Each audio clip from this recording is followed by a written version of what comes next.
अस्सलाम वालेकुम friends, welcome to my channel king Riyan Khan garden. Friends, आज की वीडियो बहुत ही ब्यूटीफुल प्लांट्स, स्पाइडर प्लांट्स, जिसको हम क्लोरोफाइडम भी कहते हैं। आज की वीडियो में मैं आपको बताऊंगा कि किस तरीके से मैं अपने इस स्पाइडर प्लांट्स का ख्याल रख रहा हूं। इसकी केयर के बारे में हम बात करेंगे। दूसरा, मैं आपको बताऊंगा कि इसको हम कौन सा फर्टिलाइज़र दे सकते हैं और कितनी दफ़ा हम इसको फर्टिलाइज़र दे सकते हैं कि जिससे इसकी ग्रोथ अच्छी हो। और तीसरी बात मैं आपको ये बताऊंगा कि ये जो आपको इसके रनर्स दिख रहे हैं, बेबी प्लांट्स, तो अक्सर लोगों की कंप्लेन होती है कि हमारे स्पाइडर प्लांट्स में रनर नहीं आते हैं। तो इसका क्या राज है, ये सीक्रेट्स आपके साथ मैं शेयर करने वाला हूँ। आज की वीडियो फुल इन्फॉर्मेटिव और ब्यूटीफुल होने वाली है, तो जुड़े रहिए मेरी वीडियो के साथ।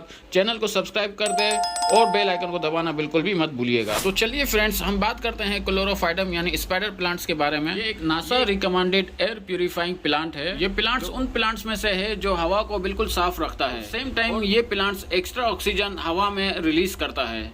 तो ये एक बिल्कुल परफेक्ट प्लांट है। अगर आपके घर में किसी को सांस की बीमारी है तो हम इस प्लांट्स को 8 से 10 प्लांट्स में कहता हूँ कि हम इसको अपने घर में लगा सकते हैं।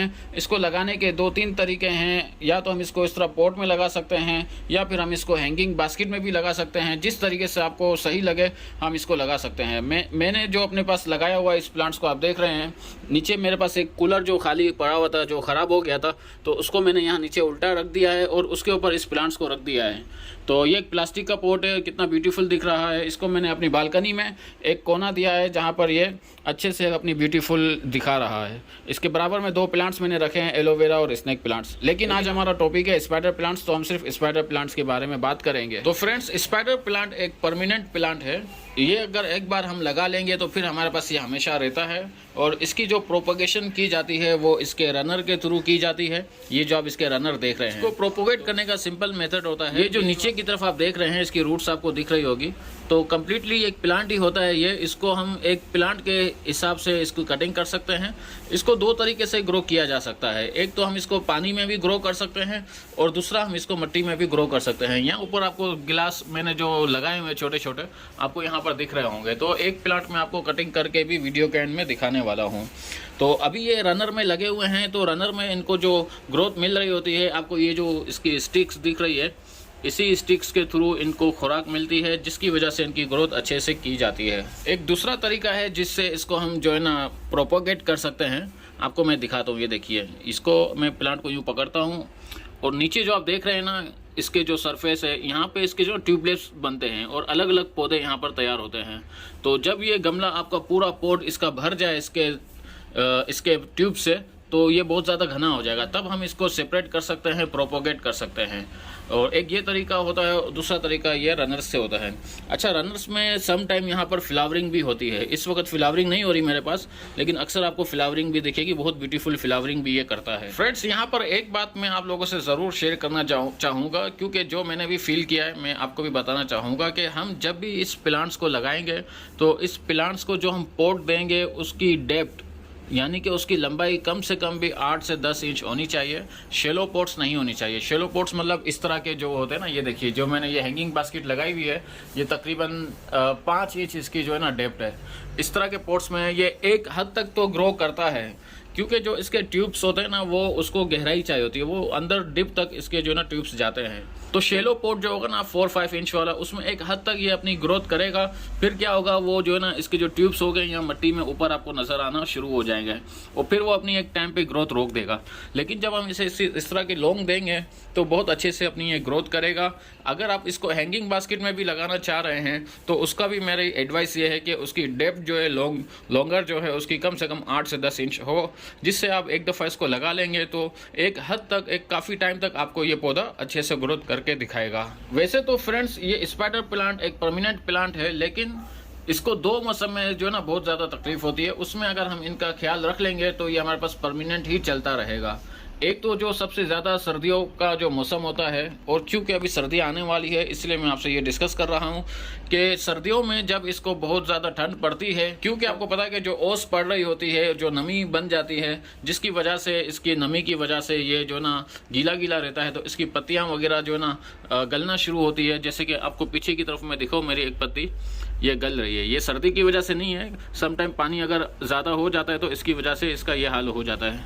तो सर्दियों में हम इसको ख्याल रखना चाहिए कि अगर इसको हमने खुली जगह पे रखा है तो, या जैसे रात के टाइम होता है, सुबह का टाइम होता है, तो हम इसको थोड़ा अंदर की तरफ कर ले या फिर हम इसको कवर कर ले, जिससे ये अपनी जो है ना थोड़ी सी एहतियात हम कर लेंगे तो हमारा ये प्लांट्स सक्सेसफुल कंटिन्यू रहेगा। और दूसरा वेदर जो है सबसे ज़्यादा गर्मियाँ, एक सबसे ज़्यादा सर्दियाँ और सबसे ज़्यादा गर्मियाँ। जब टेम्परेचर 45 तक पहुंच जाता है तो उस समय भी इसकी जो पोजीशन है बहुत ज़्यादा टाइट हो जाती है। तो उस समय जो हमें एहतियात करनी चाहिए कि इसके ऊपर हमें डेली बेसिस पे शावरिंग करनी चाहिए ताकि इससे इसको थोड़ी सी ठंडक मिले। और दूसरी चीज़ यूँ हो सकती है कि जो हमारे पास बड़े प्लांट्स हैं तो अगर हम उसके लीव्स के शेडो में इसको रखेंगे तो इसकी हम थोड़ी सी केयर कर पाएंगे। तो गर्मियों में थोड़ी एहतियात करनी है और सर्दियों में थोड़ी एहतियात करनी है, तो हम ये अपने इस ब्यूटीफुल प्लांट्स को ब्यूटीफुल तरीके से अपने पास हमेशा हम इसको रख सकेंगे। अब बात करते हैं कि इसको मिट्टी किस तरह की पसंद है। इसका जो सॉइल मिक्सचर है वो वेल ड्रेनेज होना चाहिए। पोट इसका हम ऐसा करना है कि जिसमें से जो ना वाटर हमेशा जो है ना वेल ड्रेन हो जाए। और एक और चीज़ ये है कि इसकी जो सॉइल मिक्स है, सॉइल मिक्स हमें इस तरह की होनी चाहिए कि इसके अंदर हमें हमेशा मॉइस्चर बना रखना चाहिए। मॉइस्चर इसका बना हुआ होने से फ़ायदा ये होगा कि ये इसके जो लीव्स है इस तरह हरे भरे रहेंगे और खुश रहेंगे। और आप जो ये रनर देख रहे हैं, इसका मैंने आपको वीडियो के शुरू में बताया था, अक्सर लोगों की कंप्लेन होती है कि हमारे रनर नहीं आते। तो इसकी जो मेन वजह होती है फ्रेंड्स, इसकी वजह ये होती है कि हम अपने प्लांट्स को ऐसी लोकेशन देनी है जहाँ पर ब्राइट लाइट आती हो। मेरी लोकेशन आपको दिख रही होगी, ये देखिए मेरी बालकनी, ओपन बालकनी है और मैंने इसको इस कोने पे रखा है। यहाँ पे ब्राइट लाइट रहती है हमेशा और इवन सुबह की 2 से 3 घंटे की इस प्लांट्स को धूप भी मिलती है, जिसकी वजह से मुझे इस प्लांट्स में रनर भी मिल रहे हैं। आपको एक चीज़ बताऊँ फ्रेंड्स, ये जो मेरा प्लांट है ये मदर प्लांट नहीं है।